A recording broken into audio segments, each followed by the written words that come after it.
ofisial dari pihak pemohon eksekusi telah mengeluarkan RK sebesar 17 miliar dan kami pandang sebagai angka yang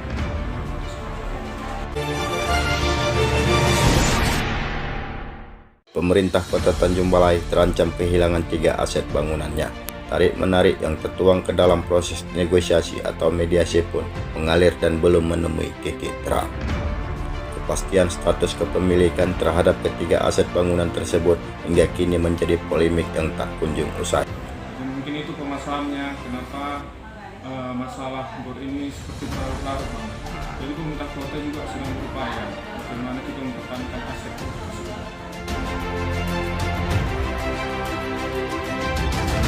Diresmikan oleh Gubernur Sumatera Utara Rudolf Pardede pada tahun 2006 yang silam, keberadaan gedung serbaguna atau yang biasa disebut dengan gedung olahraga atau GOR itu bukan lagi secara utuh menjadi milik dari pemerintah Kota Tanjung Balai. Asalnya keberadaan gedung yang merupakan fasilitas pelayanan publik itu kini menuai persoalan. Bahkan persoalan sengketa terhadap lahan tempat gedung yang pembangunannya dibiayai oleh pemerintah itu kini sudah bergulir hingga ke Mahkamah Agung. Pemkot Tanjung Balai dalam hal itu kalah 3 kali di persidangan setelah digugat oleh pemilik lahan tersebut. Kekalahan itu diawali pada tahun 2013 di Pengadilan Negeri atau PN Tanjung Balai, kemudian berlanjut hingga ke Pengadilan Tinggi Medan pada tahun 2014 dan terakhir pada tahun 2015 di tingkat kasasi. Bila dicermati hasil putusan di tingkat kasasi yaitu proses eksekusi, Pemkot Tanjung Balai yang dalam hal itu sebagai termohon diharuskan untuk mengosongkan objek terhadap lahan tersebut. Hingga saat ini terhitung terbitnya putusan eksekusi dari pemohon diketahui belum ada tanda-tanda jalannya pengosongan sebagaimana amal putusan dari proses kasasi tersebut. Jika proses eksekusi tersebut berjalan, secara otomatis Pemkot Tanjung Balai akan kehilangan 3 unit aset bangunannya, yakni Gedung Serbaguna, Kantor Camat Datuk Bandar, dan Rumah Dinas Sekda Kota Tanjung Balai. Ketiga aset bangunan yang pendanaannya bersumber dari keuangan negara itu berdiri di atas lahan pemohon dan berdomisili di Jalan Jenderal Sudirman, Kelurahan Pahang, Kecamatan Datuk Bandar, Kota Tanjung Balai. Hakim juru bicara Pengadilan Negeri Tanjung Balai Joshua Semanti mengatakan bahwasanya Pemkot Tanjung Balai yang dalam hal itu sebagai termohon semestinya harus segera mengosongkan atas objek tanah tersebut. Itu dilihat berdasarkan hasil keputusan di tingkat kasasi yaitu proses eksekusi. Namun dikarenakan di atas lahan tanah tersebut berdiri bangunan GOR yang dibangun dengan menggunakan keuangan negara, maka diambillah petunjuk lain yaitu dengan cara mekanisme pembayaran ganti rugi.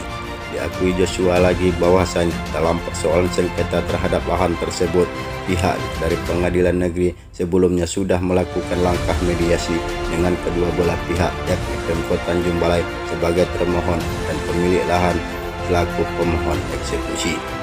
Sementara itu, PLT Kabak Hukum Pemkot Tanjung Balai Herman Gultom mengatakan bahwasanya dalam perkara perdata itu pihaknya sudah membentuk tim apresial atau penilai independen yang berfungsi sebagai pembanting dari tim apresial dari pemohon yang tugasnya untuk menghitung jumlah harga tanah di lahan sengketa tersebut. Sekarang memang kita akui kita sudah kalah di dalam kasasi pun sudah keluar putusan dan kita hormati itu. Upaya sekarang terakhir adalah kita selaku termohon eksekusi sedang negosiasi bahan ganti rugi pada pemohon eksekusi agar kiranya tidak dilakukan eksekusi, tapi bisa dengan ganti rugi. Tapi dalam hal ini mungkin sampai sejauh ini belum ada kesepakatan terkait dengan saran ganti rugi. Herman mengakui bahwasanya tim apresial yang telah dibentuk itu nantinya akan menghitung harga lahan tersebut berdasarkan NJOP yang telah ditentukan oleh pemerintah. Sedangkan berdasarkan NJOP yang telah ditetapkan, per meternya tercatat lahan tanah yang ada di wilayah yang bersengketa itu cuma dihargai sebesar Rp200.000. Saat ini pemerintah kota sedang melakukan upaya ganti rugi tersebut melalui tim apresial yang kita ajukan dari pemerintah kota. Jadi mudah-mudahan ada semacam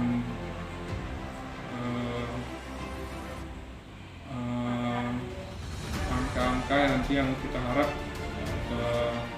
bisa deal dan sesuai dengan NJP yang ada.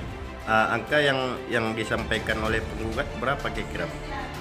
Melalui tim appraisal dari pihak umum institusi telah mengeluarkan kertas besar kami pandang mungkin itu permasalahannya kenapa masalah ini seperti berakar. Jadi pemerintah kota juga sedang berupaya bagaimana kita mempertahankan aset. Demikian, tetap semangat. Salam.